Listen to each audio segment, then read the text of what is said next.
مولانا صاحب کیا غیر مسلم کو آب زمزم اور کھجوریں دینا مکہ سے لائی ہوئی جائز ہے؟ جائز ہے، جائز، بالکل جائز، اس میں امتیاز نہیں کرنا چاہیے، بلکہ ان کے ساتھ بہت اچھا سلوک کریں، تعریف قلب کریں، شاید ان کے دل نرم ہو جائیں کہ مسلمان بڑے اچھے ہیں۔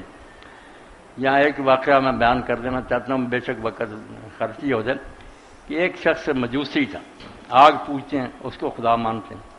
وہ مدینہ منورہ میں گیا اور اس وقت حضرت امام جعفر صادق سے ان سے ملا، اب باتیں جب سنی تو مسلمان ہو گیا۔ آپ نے پوچھا تو وطن واپس آ رہا، تیرا کوئی ہے پیچھے؟ اس نے کہا میرے خاندان میں کوئی نہیں، صرف ایک بوڑھی ماں ہے۔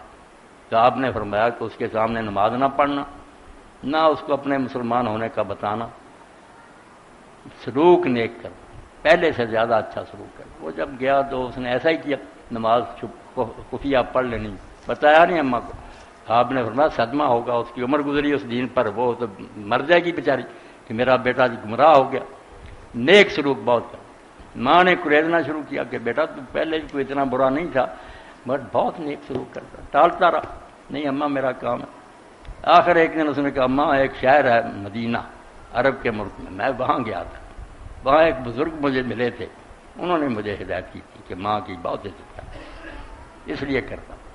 تو ماں نے کہا بیچاری کو جتنی سمجھ تھی، اس نے کہا بیٹا وہ حضور اپنے زمانے کا نبی ہوگا۔ تو اس نے کہا نہیں نبی نہیں ہے، نبی کی اولاد میں کئی پشتیں ہو گئی، ان کا پوتا پڑپوتا۔ اس نے کہا یار جس کی نسل کا یہ حال ہے وہ نبی آپ کیسا ہوگا؟ پڑھا کلمہ، اور امام نے کہا تھا کہ اگر تو میری بات پر عمل کرے گا تو اس کی نماز جنازہ خود پڑھے گا، وہ مسلمان ہو کر مرے گی۔ رات اس نے کلمہ پڑھا، رات فوت ہو گئی، وقت آ گیا، صبح اس نے نماز جنازہ پڑھی۔ اس لیے دین بیٹا جو ہمیں سکھاتا ہے نا، اس میں صرف زکوٰۃ پر پابندی ہے کہ وہ ہم مسلمانوں سے لیتے ہیں، مسلمانوں کو دیں گے، باقی کسی صدقے اور خیرات پر کوئی پابندی نہیں۔ لیسا علیک ہدیٰ، اللہ کہتا تیرا ٹھیکہ کہ تو نے انہیں ہدایت دینی، وہ کافر مرتے میں حساب کروں گا۔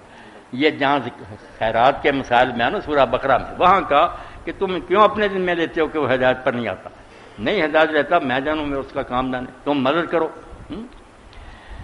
جس دین میں بیٹا یہ حال ہوا، اب ہمارا حال تو بھائی بھائی کا گلا کاٹ رہا کہ ایک بدکار عورت نے جنگل میں سفر کر رہی تھی، وہ پیاس نے بہت ستایا، کنویں پر گئی، وہاں نہ کوئی ڈھول تھا نہ چرخی تھی، کوئی نہیں تھا وہاں، تو نیچے اتری، ایک جگہ خالی تھی، اس میں پاؤں رکھ دی تھی، پودے کہتے ہیں، جا کر پانی پیا۔ اب جب وہ باہر آئی تو اس نے دیکھا کہ کتا تھا، پیاس سے اس کی زبان باہر تھی اور وہ گیلی مٹی چاٹ رہا تھا۔ اس عورت نے سوچا کہ میری جان پر کیا بنی ہوئی تھی، اس جانور کا کیا حال ہے۔ اس نے پھر اپنے پاؤں سے جوتا اتارا، اپنے دوپٹے میں باندھا، اس طرح ڈبو کر نکال کے اس کو پلایا، کتا سے رہا ہو کر چلا گیا۔ تو خبردار پیغمبر حال مرد کہ داور گناہ نے رسول نے خبر دی کہ اللہ نے اس آدمی کے گناہوں کو معاف کر۔ تو لوگوں نے پوچھا اللہ کے رسول کتے کو پانی؟